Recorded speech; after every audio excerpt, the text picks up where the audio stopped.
Hi. Today I want to talk about a kind of argument that the Apostle Paul makes before an assembled group of philosophers in Athens in 51 AD. Paul is speaking to a group skeptical, undoubtedly. Their job was to police, essentially, the business of religion in Athens.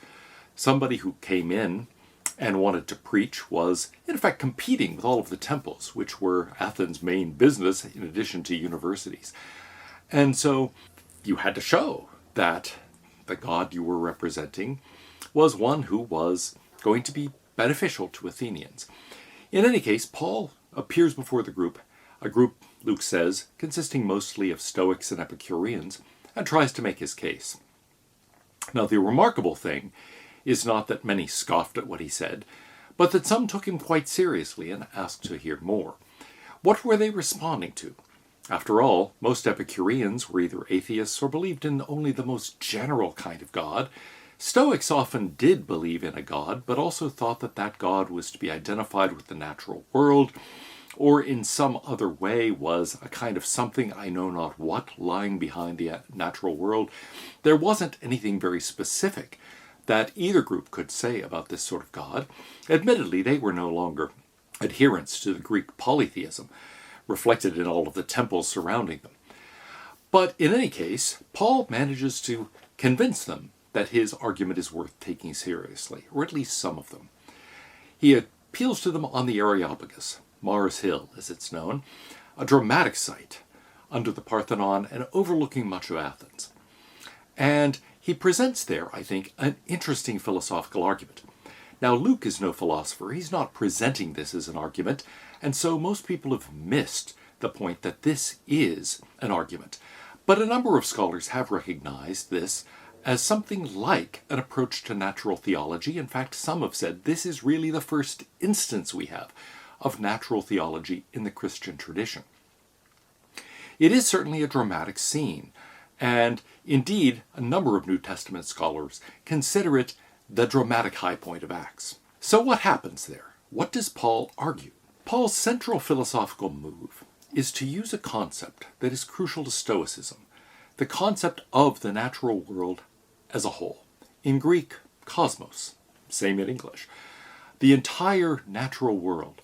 He begins his speech talking about that. He says, the God who made this world, the cosmos, and everything in it, as Lord, director, and sustainer. And so he's going to be presenting a series of claims about that Lord, about that creator of the entire cosmos.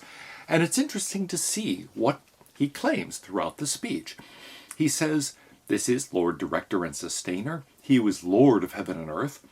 He describes this being as self-sufficient, does not live in shrines made by human hands, nor is served by human hands, as though he needed anything, as a life-giver, since he himself gives to all mortals life and breath and all things. As a planner, from one ancestor to another, he made all nations to inhabit the entire earth. He allotted the times of their existence and the boundaries of the places where they would live. As a kind of goal, or teleological end, so that they would search for God and perhaps grope for him and find him. As a ground of our being, though he indeed is not far from each one of us, for in him we live and move and have our being. As Father, and even some of your own poets have said, for we too are his offspring. And again, as independent of our own conceptions, since we are God's offspring, we ought not to think that the deity is like gold or silver or stone, an image formed by the art and imagination of mortals. No, instead this God is a judge, a purpose giver, a redeemer. While God has overlooked the times of human ignorance, now he commands all people everywhere to repent, Paul says, because he has fixed a day on which he will have the world judged in righteousness by a man whom he has appointed, and of this he has given assurance to all by raising him from the dead. Now, what kind of an argument is lurking here? At first glance, it doesn't seem like an argument at all. Paul is simply describing God and attributing a variety of things to God. But actually, I think Paul is giving a kind of incompleteness argument. He is saying, examine your own concept of the natural world. Examine your own presuppositions about the nature of causation, about the nature of explanation, about the kinds of things that drive scientific investigation into the natural world, you will find yourself postulating that there must be something outside the natural world that is its creator, is its sustainer, is its final goal, is the ground of its being. So, Paul, I think, is actually giving us an argument here. And the key to understanding the argument is to understand that it's based on Aristotle's four causes. Aristotelian thought was not really very popular in the intervening centuries after Aristotle's death, but it was enjoying a revival in the first century. And I think Paul, although he must have seemed to the philosophers initially like a country bumpkin, a preacher from a remote area of the empire, nevertheless shows here and in a number of other places that he has a deep mastery of Greek philosophy. I think he understands very clearly basic issues from Plato, basic issues from Aristotle. He knows Stoic and Epicurean sources quite extensively and quotes in his little speech several important Stoic sources. He also quotes Epimenides and makes it clear that he has read the original poem or hymn that, among other things, we derive the liar paradox from. In fact, later in his letter to Titus, he has a sort of joke. He says to Titus, "I hear you're traveling to Crete. Look out, I hear they're all liars." And so he's familiar with these sources. He knows a lot of Greek philosophy, and he manages to impress the Greek philosophers in Athens with a kind of argument that apparently quite a few of them had not thought of. Well, let's take a look at what that argument is. First, let me remind you of Aristotle's four causes. Aristotle elaborates four different kinds of causes or explanations. What are these four causes, these four styles of explanation? There is efficient causation, final causation, material causation, and formal causation. So let's take a look at each of these. The efficient cause. Aristotle says the efficient cause is the primary source of change or of coming to rest, that from which the change or rest from change first begins. For example, the advisor is a cause of the action, and the father a cause of a child, in general the maker a cause of the thing made, and the change producing of the changing. For Aristotle, these are substances, not events. It's things that cause other things. Then final causes are something like goals, ends, purposes to which something is directed. The end, or that for the sake of which, he says, a thing is done. It's the end. For example, health is the cause of walking. These final causes don't require intentions. The purpose of a kidney, for example, is to filter blood, but on the other hand, the kidney is not a conscious being. It doesn't have any particular intentions. A formal cause, Aristotle says, is the form or the archetype, the statement of the essence, its genera, the form or pattern, the definition of the essence.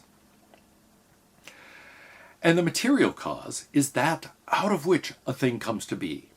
It's the thing that persists. It's that from which, as immanent material, a thing comes into being.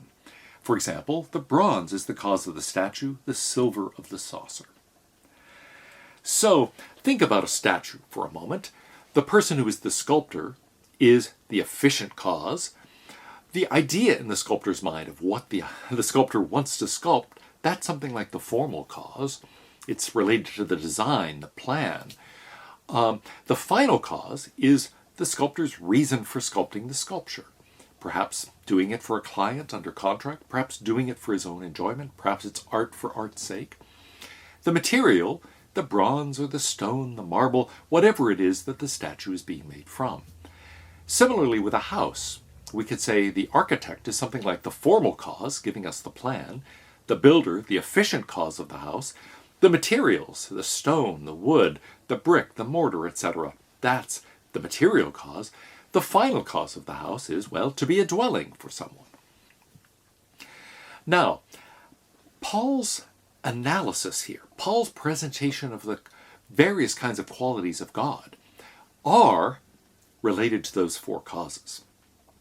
By the first century, philosophers would have thought that typically things that are caused to move or change are caused in a variety of ways, are caused in part by their own internal energy, you might say, in part by external forces, in part by the structural features that enable them to be pushed or to be changed in that particular way.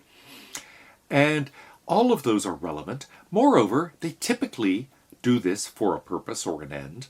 Not always, perhaps, but typically do. There is always some material, and then there is some structure, there is some pattern.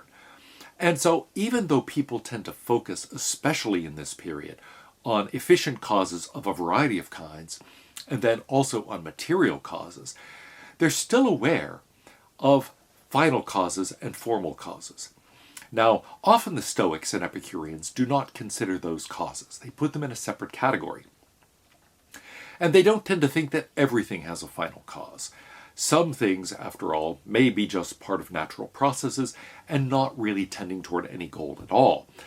However, everything has a formal cause. Everything has a kind of pattern, a structure, the very thing that makes scientific explanation possible. We don't throw up our hands and say, we can't explain that, there is no cause of it, just random events. No. The idea here is that science could, in principle, explain what's going on. There must be some form, some pattern, some structure that would allow us to give an explanation. So in short, by this period, everybody accepts something you might call a strong connection hypothesis. That is to say, everything and everything that happens in the world has at least 3 of the 4 causes operating, has some internal or external efficient cause, has some material cause, has some formal cause, to use the Aristotelian language. And then anything that is involved in any way with intention or consciousness, deliberation, that will also have a final cause. Now, how does Paul use all of this in his argument? I think he appeals to certain background principles that he knows the Stoics and the Epicureans will accept. Some of these are very simple matters of definition, but some of them are principles of causal explanation that are part of the driving conditions of first-century science. They are also things that are strikingly modern. It's not as if modern science is very different in this respect. He knows that the Stoics and the Epicureans are naturalists. They think that the natural world is what exists, and moreover, that it can be explained naturalistically, that anything that happens in it can be explained in terms purely of the natural world. Paul's going to try to convince them that's not true, but he's going to try to use their own principles against them. So here's how I see the argument as being structured. First of all, let's start with a few definitions. And I think here we have 3 things that are basically truths of definition. They're simple, they are in the background, people would easily have accepted them. First of all, what is the relationship between these things appealed to in naturalistic explanations and the natural world, the cosmos itself? Well, we could say something very simple. We could say that something counts as natural if the natural world includes it. In fact, the natural world is what includes all and only the natural things. Secondly, we could just say, what is supernatural? Well, something supernatural if and only if it's not natural, if it's not part of the natural world. And finally, everything includes itself. So let's assume that we use inclusion, not for proper inclusion, being a proper part of something, but more broadly, so that something is said to be including itself. I include myself. And that's a slightly odd way of talking, but let's just go with that. If you don't like that, then think of this as meaning includes or is identical to. Now, I think he has some principles of explanation that are common Stoic principles, and you can find these all over Stoic sources. 1, nothing natural explains itself. There is nothing self-explanatory in the natural world. Everything is capable of explanation, but the explanation goes beyond that thing to something else. So in explaining something, we have to appeal to some further thing. We can't simply say, that's the way it is. You can always ask a scientific question about it. You can ask for an explanation, and we can't simply point to the thing itself. Why did the apple fall from the tree? We can't simply say, that's self-explanatory. No, it cries out for an explanation. Second principle is that if something natural includes something else natural, we can't explain the former without explaining the latter. In other words, to explain a whole, you have to explain the parts. To explain something, you have to explain what it includes. So to really give an explanation of the human body, for example, you have to give an explanation of the parts of the body. You have to explain the functions of the heart, of the kidneys, of the liver, and so on. It's not enough to just explain the head, for example, or the feet. No, you have to give an explanation of the parts in order to get an explanation of the whole. If you're going to explain something in the natural world, you better explain what it includes.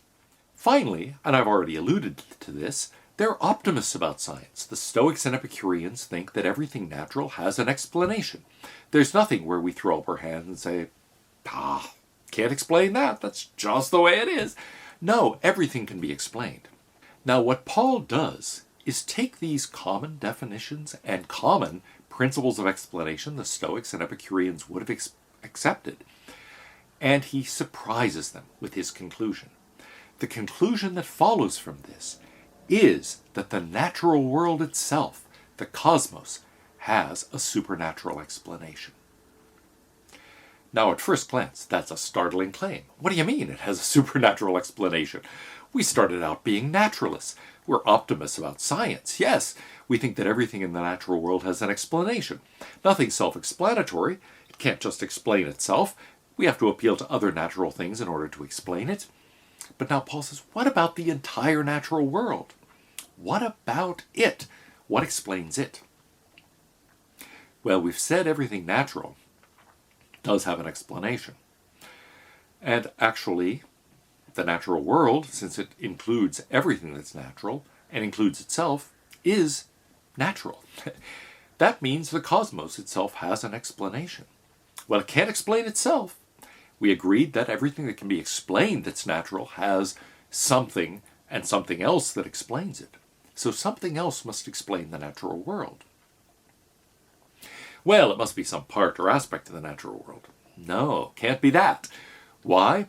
Because anything that explains a whole has to explain its parts. To explain the natural world, you'd have to explain everything that's included in it. And that means everything natural. So suppose a part explained the whole. That part would have to explain everything that that whole includes, including itself. But we said there's nothing self-explanatory in the natural world. Nothing explains itself. So the natural world has to have an explanation, being natural. It has to be explained by something else. That something else can't be it. It can't be anything that is included in it. Therefore, it must be something outside the natural world. Something supernatural. So, Paul's argument is valid. Now, what Paul notices, and that I think does startle the Stoics and Epicureans in his audience, is that we can run this argument with each of the four causes. So we can say that the natural world must have a supernatural efficient cause, a creator. It must have a supernatural formal cause, a designer or planner. It must have a supernatural final cause. That is to say, some ultimate goal toward which it's directed, some standard of right and wrong, correctness and incorrectness, something that is a standard of virtue and vice, that is a supernatural standard outside of itself. At first glance, that's a startling claim. He seems also to include material causes, that there is a kind of supernatural material cause. Now, I don't think he goes into that very extensively, and going into it, by the way, can push you in a certain direction, toward Hinduism or Taoism, toward a conception of the Tao, the Brahman, the underlying unity of the world. Paul does sometimes talk that way when he quotes the Stoic thinker as talking about that in which we live and move and have our being. But I'm not going to go there. That seems to me complicated and worth its own discussion. So let's focus on the others. What do we mean? This God, this outside supernatural cause, is a supernatural efficient cause. Well, that is a vision of God as creator. In the case of life, God as the life giver. God as the creator and sustainer of life. The Father, playing a role to the cosmos, analogous to that the father might play toward the child. What about formal cause? Well, here, God is the designer. God is the architect of the universe. He is the director, the planner, the Lord. What about final cause? Well, here, God represents the goal, the judge, the redeemer of the universe. Now, perhaps, if we include the material cause, then God is the very ground of our being. We get something like Paul Tillich's conception of God. Well, if we apply this specifically to humanity, because remember, we've got here a supernatural cause of the natural world, but that means of everything in the natural world, in particular of life and of humanity. So, we can apply the four causes to humanity itself and say, in what sense is God the efficient cause of humanity, the final cause of humanity? That works too. So, we get the existence of God as Father, as Parent, as Guide. We too are his offspring, Paul quotes the Stoic thinker, as Creator and Sustainer specifically of life. We get a vision of God as the formal cause, as the one who not only designs the cosmos, but designs and plans for us, maps out our role, is our Lord specifically. And then the final cause, God is our final end, our personal judge, our personal redeemer, not simply in some abstract sense an underlying cause or redeemer of the universe, but our individual redeemer as individual human beings. Well, there's one thing that we've talked about in connection with Aquinas' arguments for God's existence. How do we get uniqueness out of this? Maybe we get a creator, a designer, a planner, a Lord, a final end. Why think these are all the same being? In fact, Paul is speaking, remember, in Athens, in a place where one can look around and see temples everywhere. In fact, one contemporary thinker said, look, in Athens, there are more gods than there are people. And so he's well aware that he's speaking to an audience that is at least intimately familiar with polytheism, even if they don't accept it themselves. So why not think, yes, you're praising Zeus as creator, perhaps Apollo as architect, etc., etc. Why not think there are different gods and goddesses for all of these various roles? Here I think Paul advances a number of key arguments. He refers to the unknown God and the temple there to the unknown God. But he also, I think, is doing something else when he says, I'm talking about a God that does not need anything, is independent of us, is not made of stone or marble or anything else like that, is not crafted by human hands, is not represented by an idol, does not in any way need humanity or the world. That God is one that is completely independent of any other being. And indeed, only a being like that really deserves to be called a God. Well, think about a polytheistic system where there are different gods and goddesses. They need one another's cooperation. And indeed, Greek myth is filled with stories of conflicts among the gods.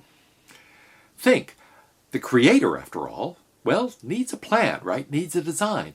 That architect, that planner, designer of the universe can't put that into practice without a creator.